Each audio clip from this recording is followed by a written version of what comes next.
উত্তরাধিকারী তো আল্লাহরই। তোমাদের মধ্যে যারা মক্কা বিজয়ের পূর্বে ব্যয় করেছে এবং যুদ্ধ করেছে তারা সমান নয়, তারা মর্যাদার তাদের চেয়ে শ্রেষ্ঠ যারা পরে ব্যয় করেছে ও যুদ্ধ করেছে। তবে আল্লাহ তাআলা প্রত্যেকের জন্যই কল্যাণের ওয়াদা করেছেন, আর তোমরা যা করো সে সম্পর্কে আল্লাহ তাআলা অবগত আছেন। সাদাকাল্লাহুল আযীম।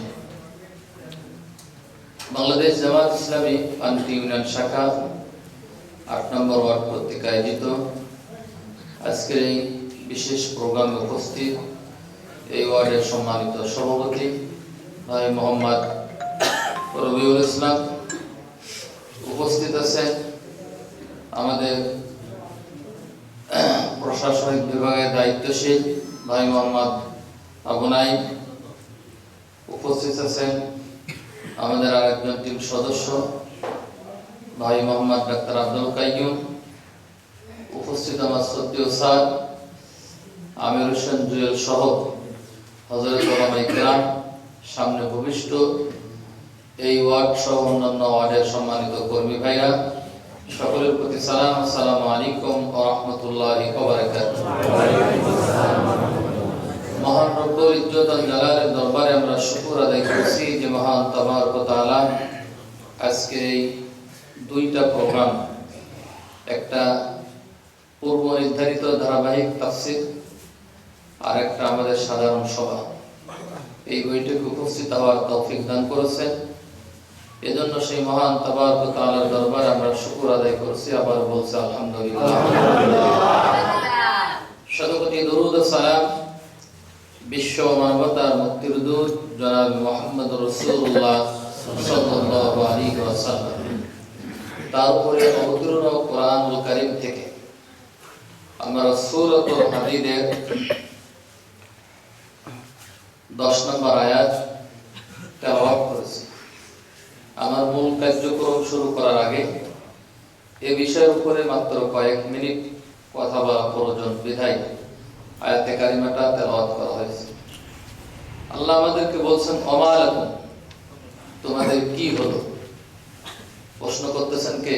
আল্লাহ। আরো জোরে বলেন আল্লাহ। সবাই বলেন আল্লাহ। আল্লাহ বলতেছেন ওমা লাকুম, তোমাদের কি হলো? আল্লাহ তুনফিকু ফি সাবিলিল্লাহ, তোমরা কেন আল্লাহর রাস্তায় ব্যয় করছো, খরচ করছো না? কথা বলেন না। আল্লাহ প্রশ্ন করতেছে তোমরা কেন আল্লাহর রাস্তায় ব্যয় করতেছ না, খরচ করতেছ না?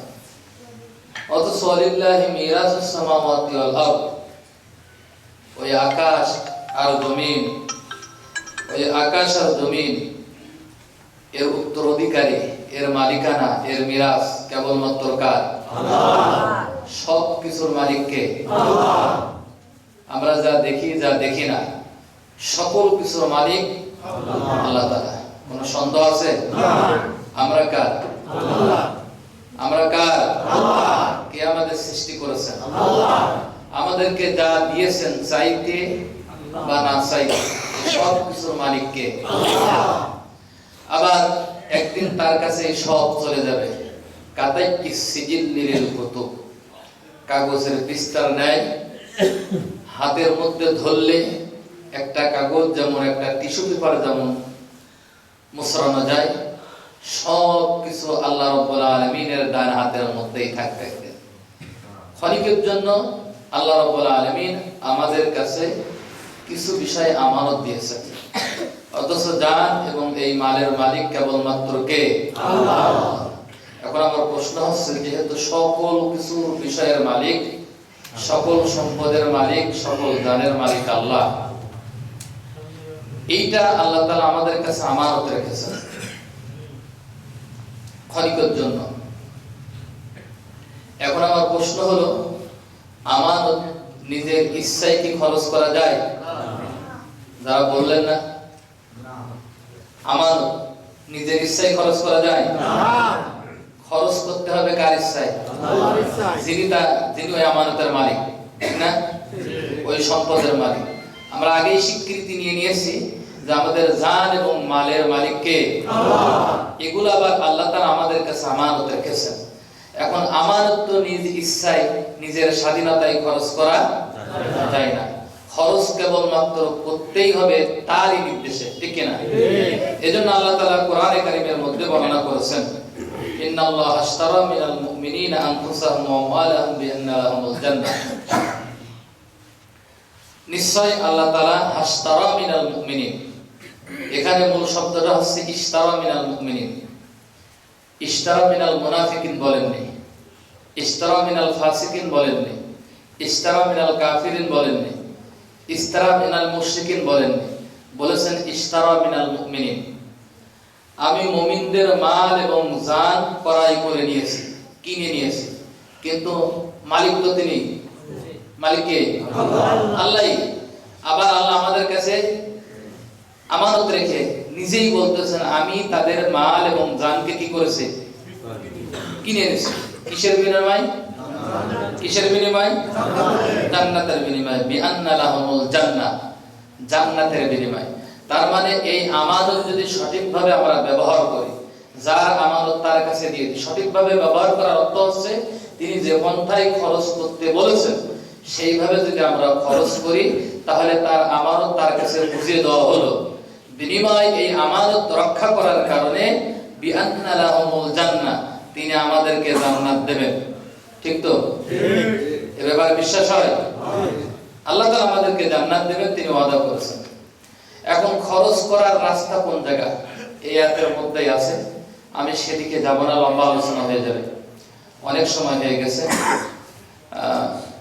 মেহমান একজন বসে আছেন আমার জন্য থানা আমির, বিশেষ প্রয়োজনে তার সাথে কথা বলতে হবে আমাকে।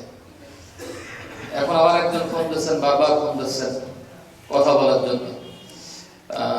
তারপরও যেহেতু একটু আলোচনা আমরা শুনলাম বকুল ভাইয়ের কাছ থেকে, সম্মানিত মেহমানের কাছ থেকে, অত্যন্ত ভালো লেগেছে। নাকি ভালো লাগছে না?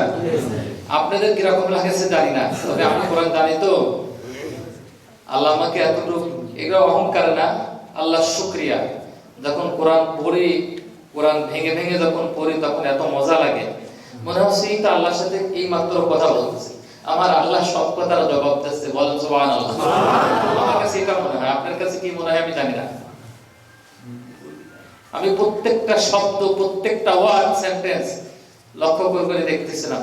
তার শব্দ চয়ন এমনিতেই ভালো, তার শব্দ চয়নটা অত্যন্ত গুরুত্বপূর্ণ, অত্যন্ত ভালো, যে কারণে অত্যন্ত সুন্দর লাগছে। প্রিয় ভাইরা আমার, একটু ভালো করে বোঝার চেষ্টা করেন।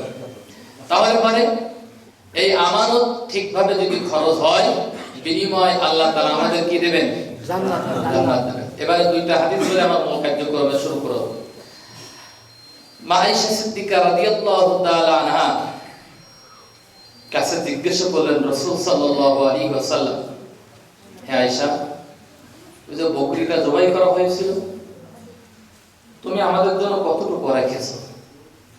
মা আয়েশা সিদ্দিকা রাদিয়াল্লাহু তাআলা আনহা বললেন, ইয়া রাসূলুল্লাহ, মাত্র একটা হাত রেখেছি, তার মানে একটা রান, একটা কি সামনের একটা রান রেখেছেন। আল্লাহ রাসূল সে যে কোনো বকরি হোক, উট হোক অথবা গরু হোক, যেটাই হোক, তিনি সামনের রানকে বেশি কি করতেন? পছন্দ করতেন। সামনের রান এমনিতে কি হয়? ভালো হয়। আয়েশা সিদ্দিকা রাদিয়াল্লাহু তাআলা বললেন, ইয়া রাসূলুল্লাহ, মাত্র একটা হাত রেখেছি, মানে একটা রান রেখেছি, আর বাদ বাকি সব দিয়ে দিয়েছি। এটাই আমাদের জন্য আছে, এই রানটাই আমাদের জন্য আছে। আল্লাহ রাসূল বলেন, আয়েশা, না, তুমি যেটা দান করে দিয়েছো ওটাই আমাদের জন্য আছে, আর তুমি আমাদের জন্য খাবারের জন্য যেটা রেখেছো ওটাই আমাদের জন্য কি নাই।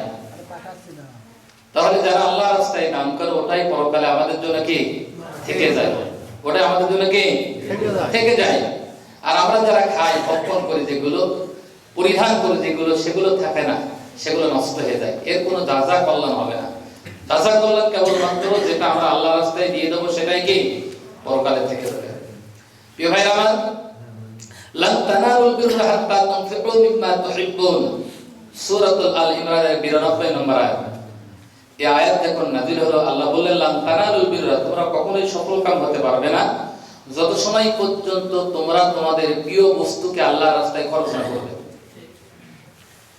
মানুষের কাছে প্রিয় বস্তু মোট 8টা জিনিস। কয়টা জিনিস? এই পৃথিবীতে 8টা জিনিসের মহল তৈরি করে মানুষকে আল্লাহ তাআলা পৃথিবীতে প্রেরণ করেছেন।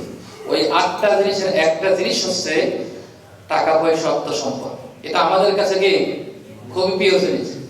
ডাকাতি হচ্ছে রাস্তায় বলতেছে তুই টাকা পয়সা নিস না, প্রয়োজন হলে আমার জান নিয়ে নে, না বলে না? বলে না? তুই সব কিছু দিয়ে যা, প্রয়োজন হলে আমার নিয়ে যা, কোনো সমস্যা নেই। এই মহব্বতটা আল্লাহর পক্ষ থেকে দোয়া হয়েছে। তবে এটা দোয়ার মানে হচ্ছে পরীক্ষা করা। কি করা? পরীক্ষা করা। প্রিয় ভাই আমার, এই আয়াত নাযিল হওয়ার পরে আবু তালহা রাদিয়াল্লাহু তাআলা আনহু রাসূলের দরবারে গিয়ে বললেন, ইয়া রাসূলুল্লাহ, ওই যে একটা বাগান, আমার কাছে সবচেয়ে প্রিয় বাগান হচ্ছে এটা, প্রায় 500 অধিক খেজুর গাছ আছে সেখানে। আপনি নিজেও ওই জায়গা একটা কূপ আছে, সেই কূপের পানি অত্যন্ত মিষ্টি, মাঝে মাঝে আপনি যান সেখানে পানি পান করার জন্য।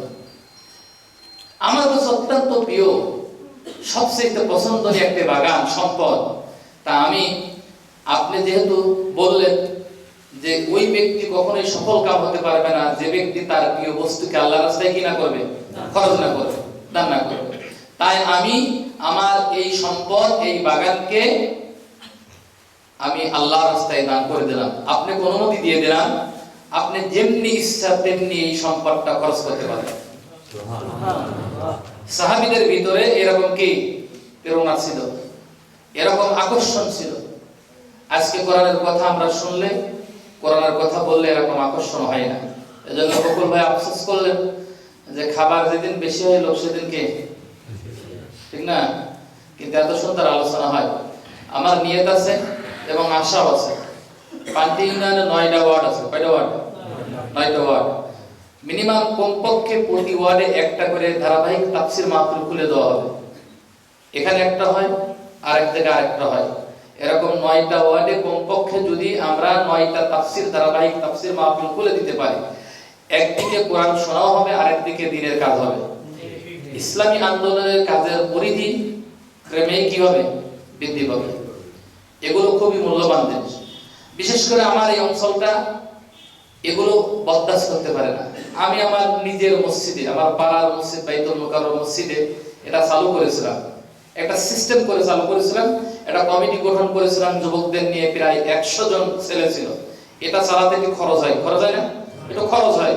এই খরচটা বের করার জন্য আমরা 100 জন ছেলে একটা চার্ট করেছিলাম, নেমপ্লেট তৈরি করেছিলাম। ওই 100 জন ছেলে আর 100 জন ছেলের নাম সেখানে উঠাইছিলাম, উঠে একটা সাইনবোর্ড করে মসজিদের সামনে লাগিয়েছিলাম।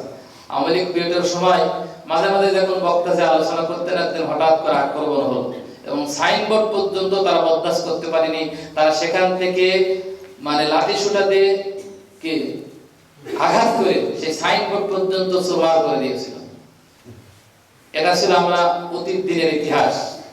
আশা করি আগামী দিনে যারাই ক্ষমতায় আসবে এরকম পরিস্থিতি হবে না, আমরা তাদের কাছে আশা করি। কিন্তু ইতিমধ্যে ভাই একটা কথা বলেছেন, ইঙ্গিত দিয়েছেন। ইতিমধ্যে আমরা দেখতে পাচ্ছি অনেক ভাই স্টেটে পর্যন্ত বাধা প্রদান করতেছে না, করতেছে না? আপনারা দেখছেন, যারা ফেসবুক চালান, যারা একটু ওয়াজ শোনেন, খবর শোনেন, তারা দেখছেন অনেক ভাই নতুন করে। আমরা মনে করতেছি তারা যেন অতীত লোকদেরই অনুসরণ করতেছে। আর এটা বাস্তবতা, যারা অতীত লোকদের অনুসরণ করবে বাংলাদেশের এই জমিনে, বাংলাদেশের জনগণ এটা বুঝে গেছে কারা ন্যায় ভিত্তিক অবস্থানের উপরে দাঁড়িয়ে আছে আর কারা অন্যায় ভিত্তিক অবস্থানের উপরে দাঁড়িয়ে আছে। আগামী দিনটা ইনশাআল্লাহ কোরআনের দিয়ে হবে, এটা আমি বলবো, গ্যারান্টি দিয়ে বলছি। এই কারণে, কারণ সূরাতুল বানী ইসরাঈলের একটা আয়াত আছে যে কোনো ব্যক্তি যদি অন্যায়ভাবে কোনো ব্যক্তিকে হত্যা করে, তাহলে ওই ব্যক্তির হত্যাকারী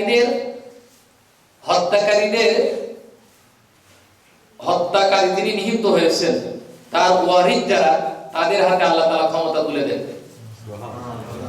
আমাদের দলের কেন্দ্র দায়িত্বশীলদেরকে হত্যা করেছে, তারা কিন্তু সাধারণ কোন একজন ব্যক্তি না, তারা একটা প্রতিষ্ঠান। তারা একটা কি?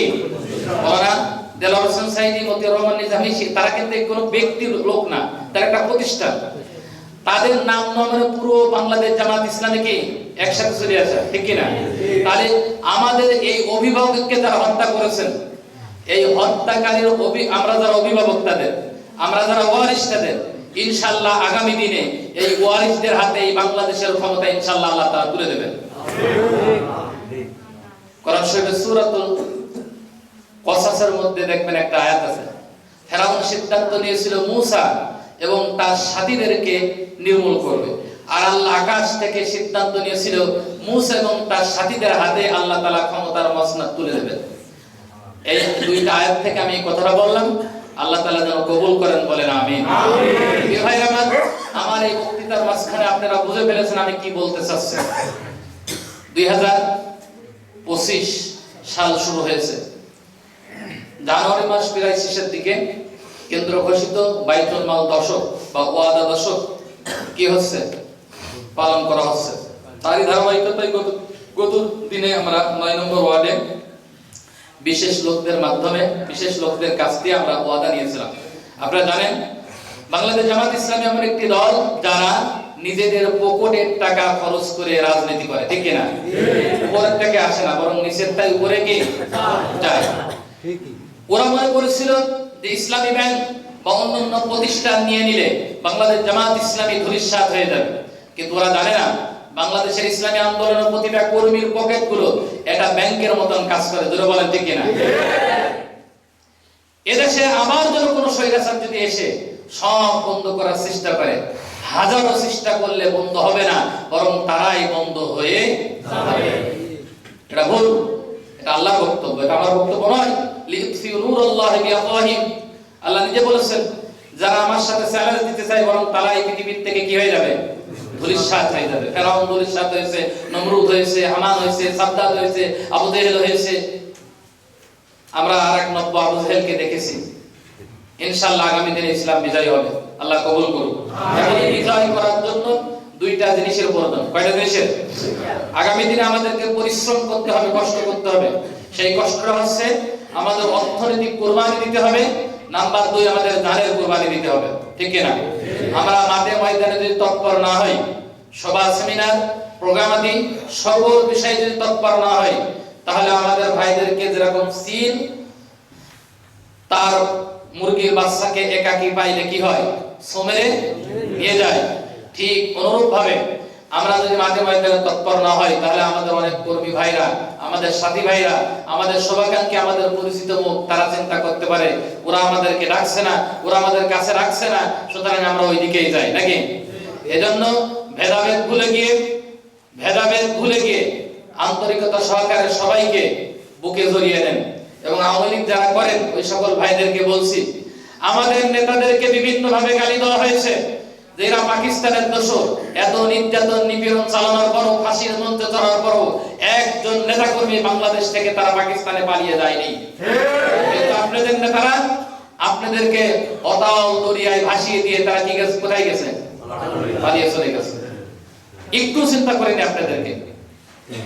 এজন্য আমরা আপনাদেরকে উদাত্ত আহ্বান জানাচ্ছি, আসেন আমরা এমন একটা সমাজ বিনির্মাণ করি যে সমাজে কোনো ভেদাভেদ থাকবে না, যে সমাজে কোনো হিংসা থাকবে না, যে সমাজে কোনো রাহাজারি থাকবে না, ভোট ডাকাতি থাকবে না, মানুষ তার বাক স্বাধীনতা দেশে কি প্রতিষ্ঠিত হোক, মানুষের অধিকার প্রতিষ্ঠিত হোক, একটা ইনসাফ ভিত্তিক কল্যাণ রাষ্ট্রের দেশে প্রতিষ্ঠিত হোক, এই দিন ব্যবস্থা প্রতিষ্ঠিত হোক, কোরআন প্রতিষ্ঠিত হোক। এরকম হলে এই দেশটা জান্নাতি পরিবেশ হয়ে যাবে। প্রিয় ভাইরা আমার, ওই দেশের মানুষ মুসলমান অবস্থায় মৃত্যুবরণ করতে সহজ হয় যে দেশে ইসলামী হুকুমত কায়েম থাকে। আর যে দেশে ইসলামী হুকুমত কায়েম থাকে না, ওই দেশে মানুষ মুসলিম হয়ে মরার সম্ভাবনা খুবই কম। কারণ আল্লাহ নিজে বলেছেন, আলা তামুতুন্না ইল্লা ওয়া আনতুম মুসলিমুন, তোমরা মুসলমান না হয়ে মৃত্যুবরণ করো না। এর উপরে আলোচনা করতে গেলে অনেক সময় লাগবে। আমি আমার এই আলোচনার বক্তৃতা এখানে ইতি টানছি। প্রিয় ভাইরা আমার, এখন আপনাদের সামনে শুধুমাত্র 8 নাম্বার ওয়ার্ডের যারা দায়িত্বশীল আছেন তাদেরকে বলছি। অন্যান্য ওয়ার্ড যারা আছেন তাদেরকে আমরা বলছি না, অন্য ওয়ার্ডের তার একদিন হবে। যারা অতীতের ওয়ার্ডে ওয়াদা করেছেন তাদের আলাদা। আপনারা জানেন আগামীতে নির্বাচন হবে। নির্বাচন পরিচালনা করতে আমাদের অর্থ লাগবে না? লাগবে না? বিভিন্ন কার্যক্রমে অর্থ লাগবে। এজন্য এই অর্থগুলো আপনাদের পকেটের টাকা থেকে আসবে। আর চেয়েছেন কে? ওমালাকুম, আল্লাহ বলছেন তোমাদের কি রে আল্লাহ তুনফিকু ফি সাবিলিল্লাহ, তোমরা কেন আল্লাহর রাস্তায় খরচ করছো না? আল্লাহর রাস্তায় দ্বীন প্রতিষ্ঠার জন্য খরচ করা মানেই হচ্ছে সরাসরি আল্লাহকে দেওয়া। কাকে দেওয়া? আল্লাহকে দেওয়া। আমরা আমাদের ইনকামের 5% টাকা প্রতি মাসে দিয়ে দিই এবং বাৎসরিক ওয়াদায় এক মাসের পুরো আয় আমরা সংগঠনকে দিয়ে দিই। এটা আছে আমাদের নিয়ম। আমি আপনাদেরকে বলছি যারা কর্মী ভাই আছেন, এক এক করে দেওয়া হবে, এক এক পাড়া থেকে শুরু করা হবে। বলেন কোন পাড়া? আপনারা নির্দিষ্টভাবে ওয়াদা করবেন। বলেন রাজাপুর 1 নাম্বার। আপনি লেখেন, একজন করে বলবেন না, লেখা আছে কিন্তু أنفسنا وإن لم تغفر لنا وترحمنا لنكونن من الخاسرين ربنا لا تزغ قلوبنا بعد إذ هديتنا وهب لنا من لدنك رحمة إنك أنت الوهاب رب ارحمهما كما ربياني صغيرا। আল্লাহ তাআলা শানজিয়ারা বাজার জামে মসজিদে পূর্ব নির্ধারিত ধারাবাহিক তাফসীরুল কোরআন মাহফিলে আমরা অংশগ্রহণ করেছি। সাংগঠনিক প্রোগ্রাম আল্লাহ তাআলা সাধারণ বৈঠকে আমরা অংশগ্রহণ করেছি। এত সময় পর্যন্ত যা কিছু আমরা আলোচনা করলাম, ভুল ভ্রান্তিগুলো মাফ করে দিয়ে আমাদের আলোচনাগুলোকে তুমি কবুল আর মঞ্জুর করে নাও। আল্লাহ তাআলা আগামী দিনে এদেশে ইসলামী হুকুমত কায়েম হোক। আল্লাহ তাআলা নির্বাচন করতে অর্থ লাগবে, ইসলামী আন্দোলনের কাজ করতে অর্থ লাগবে। এই ওয়ার্ডের ভাইরা আল্লাহ তাআলা সেই কাজগুলো করার জন্য, আঞ্জাম দেওয়ার জন্য যে ওয়াদাগুলো করলেন, মেহেরবানি করে প্রত্যেকের ওয়াদাগুলো রক্ষা করার তৌফিক দান করে দাও। যথাসময়ে ওয়াদাগুলো পরিশোধ করার তৌফিক তুমি দান করে দাও। আল্লাহ তাআলা আমরা যা কিছু বললাম, যা কিছু শুনলাম, এর যা সওয়াব তুমি দান করে থাকো। বহুগুণে বৃদ্ধি করে সোনার মদিনায় সবুজ গম্বুজের নিচে সওয়াবগুলো পৌঁছে দাও। तमाम পৃথিবীর মাটি নিচে যত মুমিন মুমিনাত, মুসলিম মুসলিমাত শহীদ আছেন, প্রত্যেকের আরওয়ার উপরে সওয়াবগুলো পৌঁছে দাও। আল্লাহ তাআলা আমরা যারা হাত তুলেছি, আমাদের মধ্যখান থেকে মা বাপ যাদের বিদায় নিয়ে কবরবাসী হয়ে গেছেন, আল্লাহ তাআলা যাদের আব্বা আম্মা বেঁচে নাই, আব্বা আম্মা কি সম্পদ, আব্বা আম্মা কি মূল্যবান জিনিস আমরা এখন টের পাই। আল্লাহ, আমার নিজের আব্বা দুনিয়ায় বেঁচে নাই, আমার মতন অনেক সন্তান হাত তুলেছেন, তাদের আব্বা আম্মা দুনিয়ায় বেঁচে নাই। আল্লাহ, আমাদের প্রত্যেকের আব্বা আম্মার জন্য দোয়া করি, যারা ইন্তিকাল করে কবরবাসী হয়ে গেছে। আল্লাহ, প্রত্যেকের জীবনের অপরাধগুলোকে তুমি মাফ করে দাও, কবরগুলো জান্নাতের বাগান বানিয়ে দাও। আমাদের দাদা দাদি, নানা নানি, আত্মীয় বর্গ, আত্মীয় স্বজন যে যেখানে ইমান নিয়ে গহীন কবরবাসী হয়ে গেছেন, আল্লাহ প্রত্যেকের আরওয়ার উপরে সওয়াবগুলো পৌঁছে দাও, কবরগুলো জান্নাতের বাগান বানিয়ে দাও। আল্লাহ তাআলা এই গ্রামের মাটি নিচে যত মানুষ শহীদ আছে, আল্লাহ তাআলা প্রত্যেকের জীবনের গুনাহ খাতা মাফ করে দাও, কবরগুলোকে জান্নাতের বাগান বানিয়ে দাও। আল্লাহ তাআলা কুল্লি মুমিনিন ওয়াল মুমিনাত ওয়াল মুসলিমিন ওয়াল মুসলিমাত প্রত্যেকের জীবনের অপরাধগুলোকে তুমি মাফ করে দাও, কবরগুলোকে জান্নাতের বাগান বানিয়ে দাও। আল্লাহ তাআলা আমরা যারা হাত তুলেছি, আমরা সবাই কম বেশি গুনাহগার, আমাদের প্রত্যেকের জীবনের গুনাহ খাতা মাফ করে দাও। আল্লাহ তাআলা কিয়ামতের ময়দানে আসামি করে তোমার দরবারে আমাদের হাজিরা নিও না আল্লাহ, আসামি করে তোমার দরবারে তুমি আমাদেরকে উঠাইও না আল্লাহ, গুনার বোঝা দিয়ে আমাদেরকে তোমার দরবারে উঠাইও না আল্লাহ। আমাদের প্রত্যেকের জীবনের গুনাহ খাতা তুমি মাফ করে দাও। আল্লাহ তাআলা কিয়ামতের কঠিন মুসিবতের দিনে আমাদের প্রত্যেকের আমলনামা তুমি ডান হাতে প্রদান করে দিও আল্লাহ, আমাদের প্রত্যেকের হিসাবগুলোকে তুমি সহজ করে দিও আল্লাহ। আল্লাহ তাআলা এমন কোন পুঁজি নাই তোমার দরবারে দাঁড়াবো আল্লাহ, আজকে আমরা প্রত্যেকে এখানে কথা বলেছি, শুনেছি তোমার ইসলামী আন্দোলন বিজয় করার জন্য, ইসলামকে ক্ষমতায় নিয়ে আসার জন্য আমরা প্রত্যেকে একটা ওয়াদাবদ্ধ হয়েছি। আজকের এই কাজটা যদি তোমার কাছে ভালো লেগে থাকে, আল্লাহ তাআলা এই আজকের কাজের ওসিলায় আমাদের প্রত্যেকের জীবনের গুনাহ খাতা মাফ করে দাও।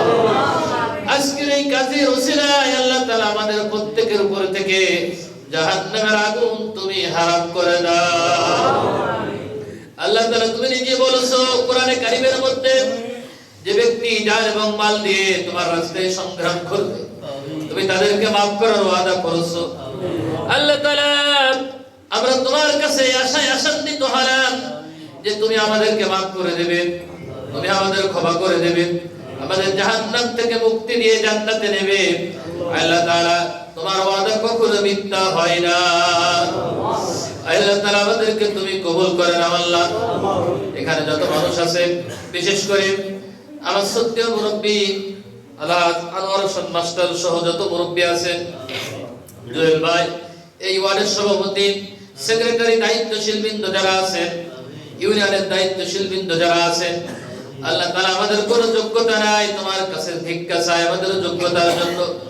ইসলামী আন্দোলনকে আল্লাহ তাআলা কিভাবে কাজ করলে এই ভূমি উর্বর হয়, আল্লাহ তাআলা এই যোগ্যতা আমাদের বৃদ্ধি করে দাও। আমাদের বোঝা আমাদের উপরে চাপিয়ে দিয়েছো, তাও হক আদায় করে কাজ করার তৌফিক তুমি দান করে দাও। কিয়ামতে এই কারণে তুমি আমাদের আসামি করো না আল্লাহ। আল্লাহ তুমি আমাদের আসামি করো না আল্লাহ, আমাদেরকে তুমি কবুল করে নাও আল্লাহ। এক নম্বর ওয়াক্তকে ইসলামের একটা দুর্গ বানিয়ে দাও আল্লাহ। আগামী দিনে ভোট যুদ্ধে এই আসনটাকে আল্লাহ তাআলা ইসলামের একটা বাক্স, বিজয়ের একটা বাক্স এই জাতির জন্য তুমি হাতে তুলে দিও আল্লাহ। আল্লাহ তাআলা ইসলামের জন্য অনেক মানুষ এই বাংলাদেশে জীবন দিয়েছে, বিশেষ করে জুলাই আগস্ট মাসে আল্লাহ তাআলা কত ছাত্র ভাই জীবন দিয়ে দিল, কত দলের কর্মীরা জীবন দিল। আল্লাহ তাআলা প্রত্যেকের জন্য শাহাদাতের উচ্চ মাকাম তোমার কাছে দাবি করি, মেহেরবানি করে প্রত্যেককে তুমি শাহাদাতের উচ্চ মাকাম দান করে দাও। আল্লাহ তাআলা আমাদের কেন্দ্র আমির মাওলানা মতিউর রহমান নিজামী থেকে শুরু করে যত ভাই জীবন দিল, আল্লাহ তাআলা কোরআনের ফাঁকিকে হত্যা করা হলো, কত ভাই জীবন দিয়েছে, গুম হয়েছে, প্রত্যেকের জন্য দোয়া করি আল্লাহ প্রত্যেককে শাহাদাতের উচ্চ মাকাম দান করে দাও। আল্লাহ তাআলা যারা অসুস্থ হয়েছে, পঙ্গুত্ব বরণ করেছে, পরিবারের উপরে তোমার রহমত নাযিল করো আল্লাহ। সব সত্য পরিবারকে ধৈর্য ধারণ করার তৌফিক তুমি দান করে দাও আল্লাহ। আমাদের দোয়াগুলোকে তুমি কবুল আর মঞ্জুর করো আল্লাহ। গুনাহের বোঝা নিয়ে আল্লাহ তাআলা তুমি আমাদের কাউকে মরণ দিও না, ঋণের বোঝা নিয়ে আমাদের কাউকে তুমি কবরস্থ করো না আল্লাহ। বার্ধক্যজনিত অবস্থায় অপরের মুখাপেক্ষী করো না। তোমার দরবারে যেদিন আমরা চলে যাব, আল্লাহ তাআলা প্রত্যেকের জবান দিয়ে কালেমা জারি করে দিও আল্লাহ।